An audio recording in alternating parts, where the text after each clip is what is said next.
Facebook और Instagram users के लिए बुरी खबर। इस देश में जल्द बंद हो सकते हैं दोनों।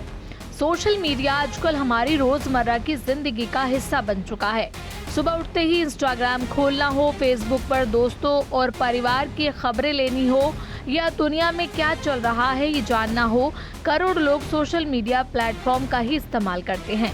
लेकिन अब अमेरिका में इन्हीं सोशल मीडिया कंपनियों को लेकर लोगों की चिंताएं बढ़ती दिखाई दे रही हैं। एक नए रॉयटर इप्सोस सर्वे के मुताबिक 61% अमेरिकी मानते हैं कि सोशल मीडिया कंपनियों पर सरकार की तरफ से और सख्त निगरानी होनी चाहिए। सिर्फ इतना ही नहीं, 66% लोगों का कहना है कि 16 साल से कम उम्र के बच्चों को सोशल मीडिया से दूर रखने के लिए कंपनियों के लिए एज वेरिफिकेशन यानी उम्र की पुष्टि जरूरी होनी चाहिए। रॉयटर इप्सोस का ये सर्वे 4505 अमेरिकी लोगों के बीच किया गया और इसमें करीब 2% का मार्जिन ऑफ एरर बताया गया है। खास बात यह है कि सोशल मीडिया कंपनियों पर सख्त निगरानी की मांग किसी एक राजनीतिक दल तक सीमित नहीं है। 71% डेमोक्रेट्स और 62% रिपब्लिकन ने ज्यादा सरकारी निगरानी का समर्थन किया। बच्चों की सुरक्षा को लेकर बढ़ी चिंता। सर्वे में 66% अमेरिकियों ने ऐसे कानून का समर्थन किया जिनके तहत सोशल मीडिया कंपनियों को 16 साल से कम उम्र के यूजर्स की उम्र की जांच करनी होगी। रिपब्लिकन्स में इसका समर्थन 74% रहा, जबकि डेमोक्रेट्स में 69%। सर्वे का एक और आंकड़ा काफी महत्वपूर्ण है। 85% अमेरिकियों का मानना है कि सोशल मीडिया बच्चों के लिए एडिक्टिव हो सकता है। लगभग इतनी ही बड़ी संख्या में लोग मानते हैं कि इसका इस्तेमाल बच्चों की मानसिक सेहत के लिए नुकसानदायक हो सकता है। हालांकि सोशल मीडिया को पसंद करने वालों की संख्या भी काफी ज्यादा है। 70% लोगों ने कहा कि इन प्लेटफॉर्म पर समय बिताना उन्हें मजेदार लगता है, जबकि 52% लोगों ने माना कि वो सोशल मीडिया पर जरूरत से ज्यादा समय बिताते हैं। यानी लोग सोशल मीडिया का इस्तेमाल बंद नहीं करना चाहते, लेकिन खासकर बच्चों की सुरक्षा के लिए कुछ नियम और सीमाएं चाहते हैं। मेटा के खिलाफ बढ़ती कानूनी दबाव।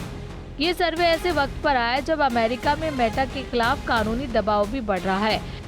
हाल ही में न्यू मैक्सिको की एक अदालत ने मेटा को $567 मिलियन का भुगतान करने का आदेश दिया।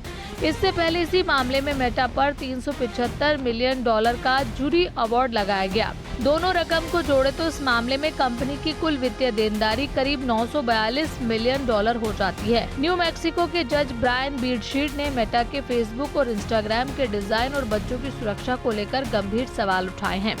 अदालत ने मेटा को बच्चों की उम्र की बेहतर जांच, नाबालिगों के लिए इस्तेमाल की कुछ सीमाएं, रात और स्कूल के समय नोटिफिकेशन बंद करने और कुछ मामलों में पेरेंट की अनुमति जैसी चीजों पर बदलाव का आदेश दिया है। हालांकि मेटा इस फैसले के खिलाफ अपील करने की तैयारी में है। फेसबुक और इंस्टाग्राम पर क्या बदलाव हो सकता है?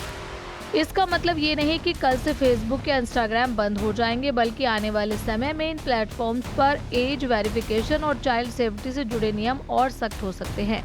अमेरिका के कई राज्यों में पहले से ही बच्चों के सोशल मीडिया इस्तेमाल को लेकर अलग अलग कानून बनाए जा चुके हैं। कुछ जगहों पर एज वेरिफिकेशन, कुछ जगहों पर पेरेंटल कंसेंट यानी माता पिता की अनुमति और कुछ जगहों पर बच्चों के लिए एडिक्टिव फीचर्स को सीमित करने की कोशिश की जा रही है। मेटा जैसी कंपनियों के लिए चुनौती सिर्फ जुर्माना नहीं, अलग अलग राज्यों और अदालतों से इसी तरह के नियम सामने आते हैं तो कंपनी को अपने प्लेटफॉर्म के डिजाइन और काम करने के तरीके में बदलाव करना पड़ सकता है। एज वेरिफिकेशन से लेकर नोटिफिकेशन और रिकमेंडेशन सिस्टम तक कई फीचर्स की समीक्षा करनी पड़ सकती है। राउटर के मुताबिक 29 अमेरिकी राज्यों से जुड़े एक अलग फेडरल ट्रायल की सुनवाई भी 12 अगस्त से कैलिफोर्निया में शुरू होने वाली है। इस मामले में मेटा समेत दूसरी कंपनियों पर बच्चों और टीनेजर्स को लेकर इसी तरह के आरोपों की सुनवाई होनी है। हालांकि मेटा इन आरोपों से इनकार करता है, यानी आने वाले दिनों में अमेरिका में सोशल मीडिया कंपनियों और बच्चों की सुरक्षा को लेकर कानूनी लड़ाई और तेज हो सकती है। कुल मिलाकर अमेरिका में सोशल मीडिया को लेकर तस्वीरें तेजी से बदल रही हैं। लोग इन प्लेटफॉर्म्स का इस्तेमाल करना चाहते हैं, लेकिन साथ ही बड़ी संख्या में लोग मानते हैं कि खासकर बच्चों के मामले में सुरक्षा के लिए ज्यादा मजबूत नियम जरूरी है। अब सवाल यही है कि सोशल मीडिया कंपनियां और सरकारें बच्चों की सुरक्षा और लोगों की डिजिटल आज़ादी के बीच संतुलन कैसे बनाती हैं? क्या सख्त एज वेरिफिकेशन और नए नियम बच्चों को सुरक्षित रखने में मदद करेंगे या फिर इनके साथ प्राइवेसी और डिजिटल अधिकारों से जुड़े नए सवाल खड़े हो जाएंगे? इन सवालों के जवाब आने वाले कानूनी फैसले और नए नियम काफी हद तक तय करेंगे।